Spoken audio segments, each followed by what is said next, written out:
turn me up some more. I put the new 4Gs on the G. I jump into the bloody bottoms is underneath. Cause all my niggas got it out the street. I keep 100 racks inside my G. Yes, sir. It's your boy Meka. I asked you guys recently on Instagram, I asked you guys what are your guys' unpopular opinions when it comes to basketball, and you guys blew it up. So I'm currently here with my guy Rod. Currently here with my guy Mark from Buffalo Cold Rush. Yo, what's up guys? I'm here with my boy John currently. What's up? He's my trainer. And I'm gonna ask him some of the questions that I feel like fit for a trainer to be asked. So yeah, we'll get right into it. Let's get it. Anything you want to say? Nope. Let's get it. Let's get it. Alright, so this is a really good question. Alright. So this question right here. No. Go ahead. So it's, there are better hoopers at D2 and D3 than there are at D1. What is your opinion on that? No. There's better hoopers at D2? No. Like, there can be. Like, there can be guys at D1 at D2 and D3 levels that may be better than some guys who aren't. I mean, honestly, you can look at that at any level. I mean, there are guys who are JUCO who are better than some Division I players.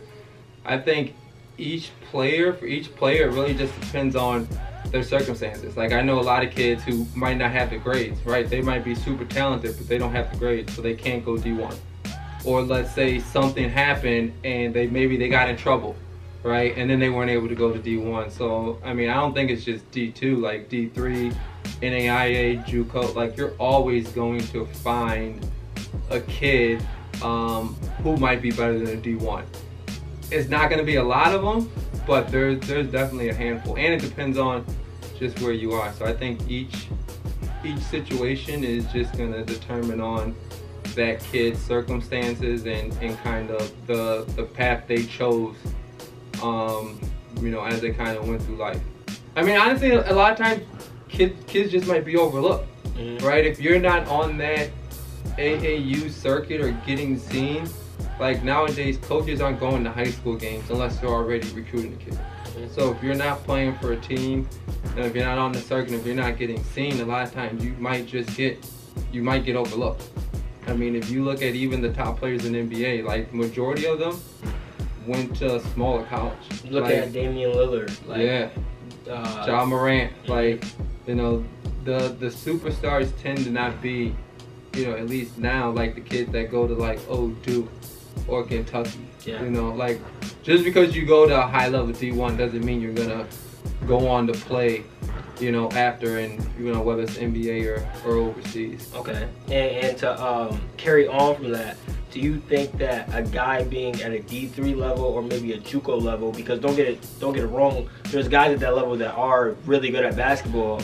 It's just like you said, there might be their situation where they cause them to be there. But you think that creates more of a dog in them? When you're at a lower level, you do kind of have that chip on your shoulder, like, oh, I've been overlooked, or, you know, people are not giving me my credit. So I'm not going to say they grind any harder than maybe a D1 kid, because you got D1 kids who might feel like, oh, I should have gone higher. So they might feel they're, you know, undervalued or overlooked and what have the case. So I think no matter what level you're at, you're always going to find an athlete who feels like they got that chip and like people kind of overlooked them. And those are the kids, you know, those are the kids that typically stay in the gym and tend to have some type of success in their career. I think that answers the point. I hope it did. I think that was a very strong opinion, and I think he's right. I have like the same type of opinion that, like, there are guys who are missed because some of it is opportunity and the exposure you have. But I think if you truly work as hard as you can, that, like, your work will show and it will pay off, and the right person will see you. You know what I'm saying? So keep working. I tell athletes all the time, all you need is one person to like you. You don't need you know, 10 scholarship offers or 20. All you need is that one coach to like you and offer you a scholarship or give you the opportunity to come and showcase your talent. And if you can impress that one guy, it's a lot easier to think that way than, oh, I got impressed, you know, 40 different coaches. Yeah, I think that's a good point. That That question was asked for my guy Vernon Smith. Vernon, good question. I miss you. I miss you, man. I went to Michigan and I met him. I don't know you, so I really can't say I miss you. So the next unpopular opinion is from my boy Gabe So Wavy. What up, Wavy? And he says that LaMelo Ball is gonna be the GOAT. Okay, guys, LaMelo, the GOAT. That means the greatest of all time. I just can't get there. Again, proven that he can play in this league. He belongs. He's a good assist man, but you can't be just throwing around GOAT like that. Isn't that a little too much? That's way too much. He hasn't done anything yet. He's a good player, but that's outrageous take.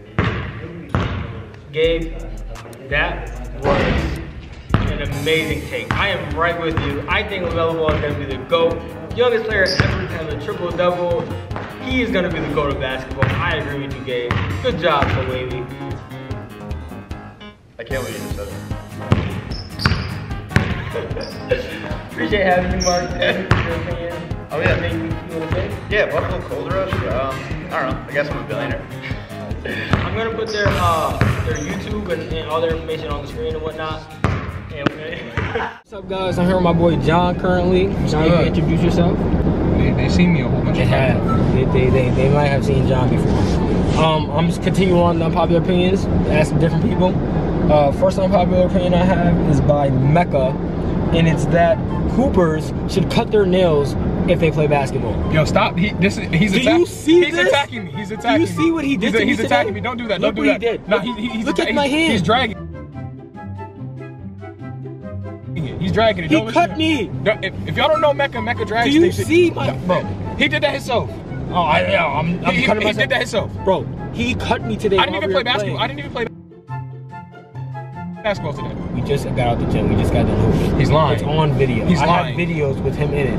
Well, do I look like I just hoop? Look what I'm wearing. Look at his face. His face is white. No. He has salt on his face. This is lotion. I didn't rub the lotion in my face. Anyways, my unpopular opinion is that Hoopers should cut their nails if they play basketball.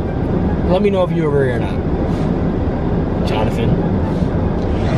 I don't know what you're talking about. I don't think. Show your nails. Show all of them. Wolverine. Guy is dangerous. Hey, listen. If I can't guard him, my claws will extend again. These are probably gonna be the best things that you get. So feel free. Feel free to go ahead. My boy Jagger asked this one. LeBron. Go ahead. So he says, Jagger said the NBA rules are ruining basketball at other levels because of the offensive rules. As far as other rules in general he's talking Let's about? say, alright, so let's not say offensive rules, let's just say, I get what he's trying to say. So he's saying like the NBA rules or like the way that the NBA players play, I guess, are ruining basketball at other levels because of those rules or how they... I mean, I know a lot of people say that the style of play, so like the NBA, like the way those players play, the style of play is ruining it. But I look at it like this. It's the NBA. Like, they're professionals. Yeah. The way they play is going to be totally different than the way high schoolers play or college. Like, they're at the top of the food chain. So when you got people at the top of the food chain, so to speak, you can't expect them to play like everyone else. Now, where you know, I think trainers and coaches and you know, where our job comes into play is to, you know, let the kids know, like, listen, they've mastered the basics, so they're able to do that and play like that. Okay. I'm willing to guarantee all of those players, like Steph Curry, you got Dame, they didn't grow up doing the stuff that they did. They didn't grow up shooting probably 40-foot shots. Like, there's levels to it. But what kids don't understand is they want to skip all the levels. You know what I mean? I always joke with the kids, and they might not know, like, if you guys remember like Mario Brothers, like, you can't just get to King Koopa, the last level, without, you know, going through the other levels to get there. You know, unless you got a cheat code, and then you might be able to just go straight to the last level. But it's the same thing in basketball. Like, kids nowadays, they want to bypass all the, you know, the fundamentals. And I can't tell you how many kids, like, we just got our court done and we have NBA 3-point line. They're all shooting them. Every single kid is shooting NBA threes now, and they're all shooting air balls and missing. Hey, first time I walked in the gym, man. That's like, yeah, that, I mean, so I don't look at it like the NBA's ruining it, because at the same time, like, if I watch NBA, I want to see something I'm not going to see in a high school game or in a college game. Right. Like, that's why they get paid what they do, to do stuff that make you say, like, dang, that was tough. Right. Like, you also got to remember too, taking the whatever. Consideration. Yeah, you also got to take into consideration the spacing. How much bigger NBA court is than like a high school or college court. You're looking at 94 by 50. So there's, right, it's definitely a lot longer, right? They got more space. So yeah, I don't look at it like the NBA players are ruining it for, you know, the younger generations. I just think that, you know, trainers and I'm not even, let me put it this way. I'm not against a kid doing that if they can do it, right? If I have a kid who's in 8th grade and if he can shoot the ball from behind or NBA 3, I have no issue with it. Let him shoot it. No issue. My issue is when you're shooting those shots and you're not making them and you continue to shoot those shots. Yeah. Then that's when the issue, or if you're doing moves that you're not able to do, that's when I have the issue with it. So, you know, I think each player is going to be different,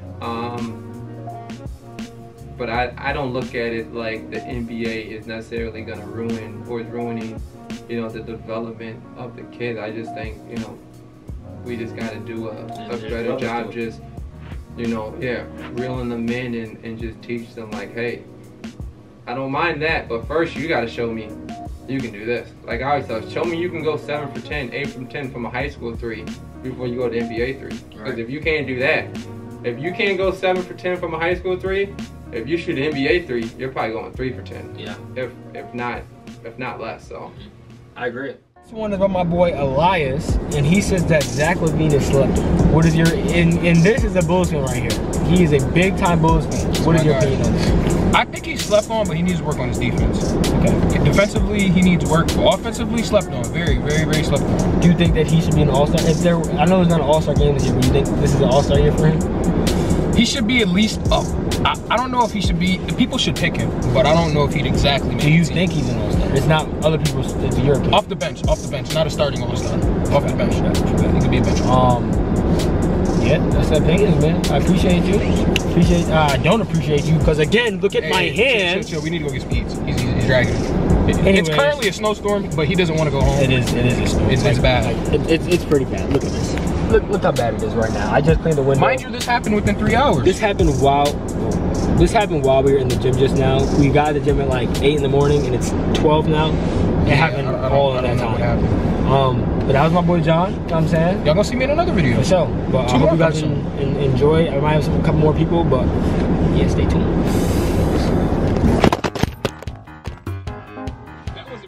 Shit. I cut myself again. Damn.